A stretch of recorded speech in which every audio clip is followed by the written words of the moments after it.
Senegali jamana ɲɛmaa ni o ye Basiru Jomayi Fayi ye ale ye tagama kɛ ka na anw ka jamana kɔnɔ Bamakɔ faaba kan ka na kumaɲɔgɔnya kɛ ni anw ka furancɛla fanga ɲɛmaa général ye Asimi Goyita ni ale bisimilala anw fɛ yan nɔ. An bɛna da don kɔnɔ kumaw na ko walawala k'o da aw tulo kan.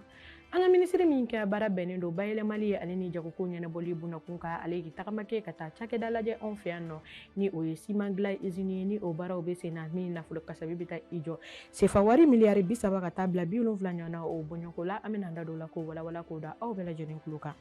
Ka bi kunnafoniyaw olu kuncɛ an bɛna kuma fɛn min kɔni ye kuranko ale bunako kan anw fɛ Bamakɔ faaba kɔnɔna na kɛrɛnkɛrɛnnenya la k'a fɔ ko an ka jamana marabolo bɛ maa min bolo ko olu kɔni ye baara sira ne ka o ta ka o bila sen kan walasa kuranko ale bɛ se ka sabati cogoya min na ninnu de bɛ an bolokɔrɔ bi ka kɛ ni tarata ni o bɛ bɛn juillet kalo tile 28 san 2026 aw ye aw dan ka se. Bi kunnafoniya ale bɛ dayɛlɛ ni kibaruya ye ni o bɛ tali kɛ diplomasi bunakun kan anw fɛ yan nɔ ka kɛ ni Senegali jamana ɲɛmaa Basiru Jomayi Fayi ale kɔni ye badenya tagama kɛ ale ni baaraɲɔgɔnya tile kelen taama ka i kunna anw ka Bamakɔ faaba kan ka na ni a bisimilara anw ka furancɛla fanga ɲɛmaa général Asimi Goyita ale fɛ an ka jamana pankuru jigisoba la k'a fɔ kɛrɛnkɛrɛnnenya la ko fɛn min kɔni olu baaraw kɔnɔna na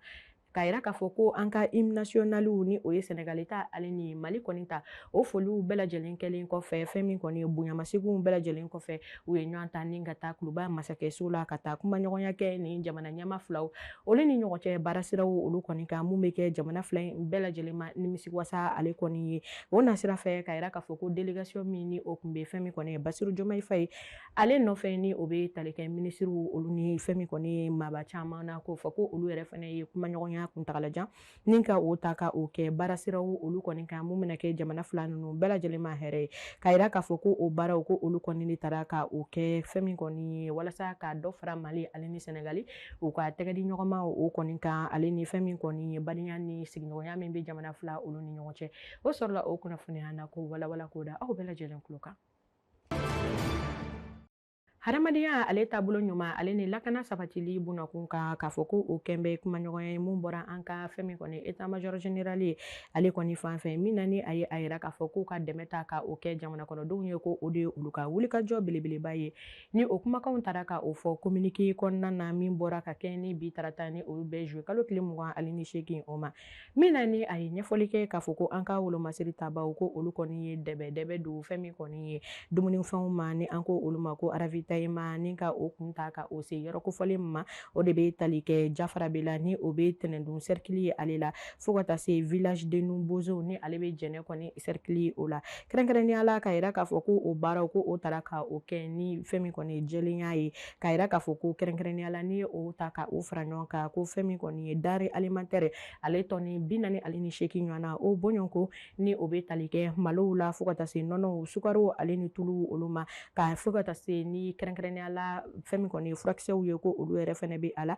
ni o bɛ se ka kɛ sababu ye ka furakɛli telimanw ni ka olu ta ka o kɛ ni an ko o ma ko des médicaments d'urgence ka yira k'a fɔ ko olu yɛrɛ fana kɔni taara ka taa ni u ye yɔrɔ la yɔrɔ minnu ni olu kurunnen don kosɛbɛ nin wagati laban ninnu kɔnɔna na ka kɛ ni banbagaci kɛlɛ min ni o bɛ anw fɛ yan nɔ ka yira k'a fɔ ko fɛn min kɔni nin kɛra baara ɲuman ye min bɔra an ka furancɛla fanga ɲɛmaa général Asimi Goyita ale ka baɲumankɛya nasiraw olu kɔni fɛ ka yira k'a fɔ ko wulikajɔ belebele ko o talen don an ka fintigilakaw olu fɛ walasa ka fɛn min kɔni lakana ni ka o sabati jamana kɔnɔdenw ye ka bɔ fɛn min kɔni an ka furancɛla fanga ɲɛmaa général Asimi Goyita ale yɔrɔ la ka se Mali fantan ale ni naani bɛɛ lajɛlen na o sɔrɔ kunnafoniya na ko walawala k'o da aw bɛɛ lajɛlen tulo kan.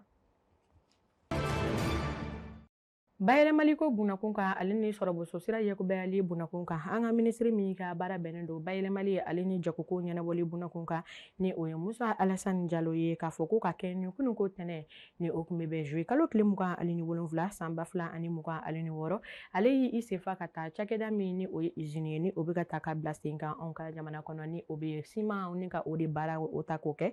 ni an ko o ma ko cimenterie Atla ka taa i sen jɔ o baaraw kɔni ko bunakun kan ka taa a lajɛ a bɛ ka tɛmɛ sira minnu fɛ ka yira k'a fɔ ko nin ye fɛn min kɔni ye baara sira ye min bɛ bayɛlɛmali kɛ ni a nafa ale bɛna bonya kosɛbɛ k'a fɔ ko nafolo kasabi min ni o bɛ taa ni k'a don a da fɛ ko o bɛ taa i jɔ sifa wari miliyari 30 ɲɔgɔnna o bɔɲɔgɔnko ka yira k'a fɔ ko a bɛ taa i yɛrɛ sɔrɔ fo sifa wari miliyari 70 ɲɔgɔnna bɔɲɔgɔnko o la ka yira k'a fɔ ko fɛn min kɔni ye nin Sima usine min ni ale bɛ ka jɔ anw fɛ yan nɔ ko o bɛna baara min ka o ta ka o kɛ san kelen kɔnɔna na fɛn min kɔni ye siman tɔni miliyɔn 2 ɲɔgɔnna bɔɲɔgɔnko ko a bɛ se ka o de kɔni dilan ka yira k'a fɔ ko baarako nasiraw olu fɛ ka a bɛna baara min ka o ta ka o bila sen kan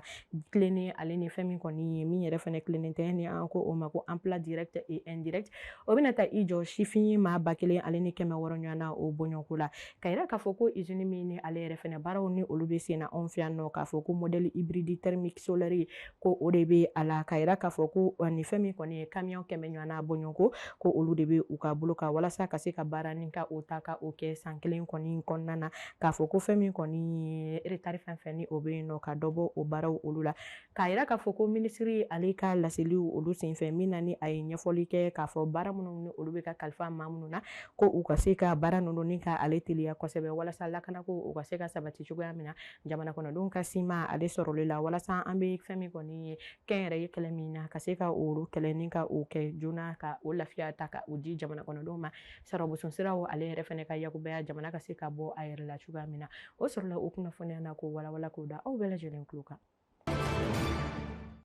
An ka minisiri min ka baara bɛnnen don kɛnɛyako ɲɛnabɔli bunakun kan anw fɛ yan nɔ ni o ye médecin colonel Asa Bajalo Ture ye ale kɔni wulila kɛrɛnkɛrɛnnenya la ka kɛnɛya ale sabatili ye fo ka taa se yiriwa kuntagalajan o ma o nasiraw o fɛ ka wuli ka kɛ ni kunun ko tɛnɛn ni o kun bɛ jouer kalo tile 27 ka i kunda an ka fɛn min kɔni ye kɛnɛyaso min bɛ yen nɔ ni an ko o ma ko hôpital dermatologique Bamakokaw olu fɛ yen nɔ ani fɛn min kɔni ye caisse malienne de sécurité sociale ni an ko o ma ko CMSS ka taa yen yɔrɔ kofɔlen ninnu na ka yira k'a fɔ ko fɛn min kɔni ye baara minnu ni olu taara ka o kɛ an ka minisiri fɛ o de ye ka taa i ɲɛ jɔ fɛn min kɔni ye maa minnu ni olu bɛ yen nɔ baara minnu ni olu bɛ ka taa ka o kɛ bɔlɔlɔ ko nasiraw olu fɛ ni an bɛ kuma o kan ni an ko o ma ko numérisation k'a fɔ ko o baaraw ka taa olu lajɛ ni o bɛ cogoya min na ni o dɔw bɛ tali kɛ kabini i bɛ i sen don dɔgɔtɔrɔso ale kɔnɔna na ka saraliw kɛ fɛn min kɔni ye bɔlɔlɔ siraw olu fɛ ni an ko o ma ko la monnaie électronique o nasiraw fɛ ale ni ka fɛn min kɔni ye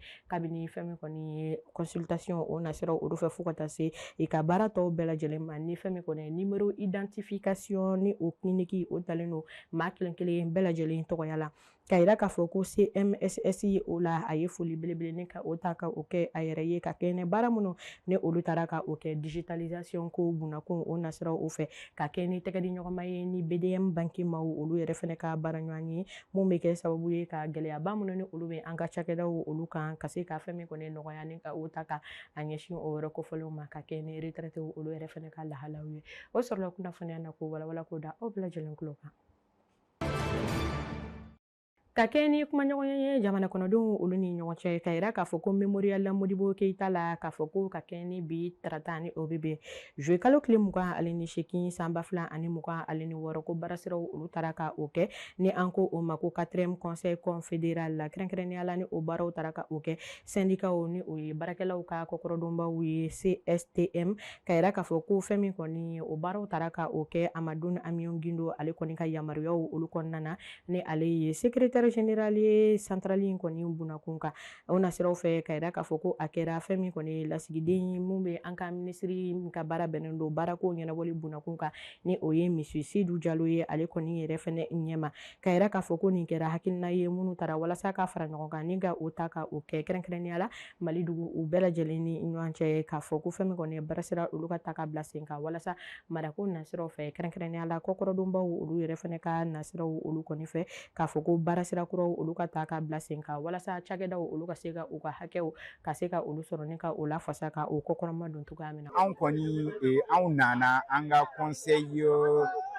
confédéral la n'o ye Ataku 4 ye donc o de la an kɔni nana Kidali représenter donc an mɔgɔ 3 de nana donc vraiment fɛn mun don an hakili la lajɛrɛ mun don lajɛrɛ in a tɛna sigi foyi kama a bɛna sigi baarakɛlaw yɛrɛ u ka hakɛ ɲinini de kama baarakɛlaw yɛrɛ u ka nafa ɲinini de kama donc o de la sa en tout cas anw bɔra Kidali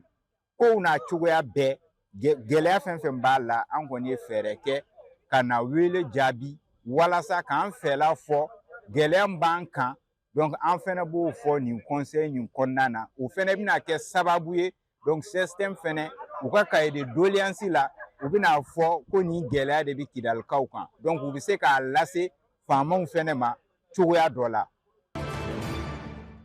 Ka bi kunnafoniyaw olu kuncɛ an bɛ taa fɛn min kɔni kuranko ale bunakun ka yira k'a fɔ ko baarakuraw ko olu talen don ka o bila sen kan walasa an bɛ wagati min na iko bi Bamakɔ faaba kɔnɔna na ale ni Mali fantan ale ni naani bɛɛ lajɛlen na kuran ka se ka labɔli kɛ ka kɛ lawasa ye maliyɛndenw olu ni ɲɔgɔn cɛ ka yira k'a fɔ ko an ka jamana ɲɛmaaw ye o baaraw ni ka olu ta ka o bila sen kan k'a ye k'a fɔ ko fɛn min kɔni jateminɛw y'a yira k'a fɔ ko nin wagati laban in na ko kuranko ale basigilen don kosɛbɛ kɛrɛnkɛrɛnnenya la Bamakɔ faaba ale kɔnɔna na k'a fɔ ko an ka jamana ɲɛmaaw kɛn bɛ ka baaraw kuraw ni ka olu bila sen kan walasa hali bi fɛn min kɔni ye basigi ye ale ni stabilité o bɛ se ka na cogoya min na kuranko o nasiraw olu fɛ fo ka taa se panoko olu ni u ɲana caman o la walasa fɛn min kɔni ye an bɛ yɛrɛma hɔrɔnya ni kɛnyɛrɛ ye baara mun tali la kuranko nasiraw fɛ o ka se ka sabati ka o kɛ baara kuntagalajan ye o sɔrɔla kunnafoniya na ko walawala ko da aw tulo kan. Nin bɛ dansi kɛ aw ka kunnafoniyaw la bi Tam Tam TV jabaranin kan ka aw sɔgɔlen to an na o tɛ fɔ aw jigi kɔ an b'a fɔ ko aw k'an bɛn wagati wɛrɛw la wassalam.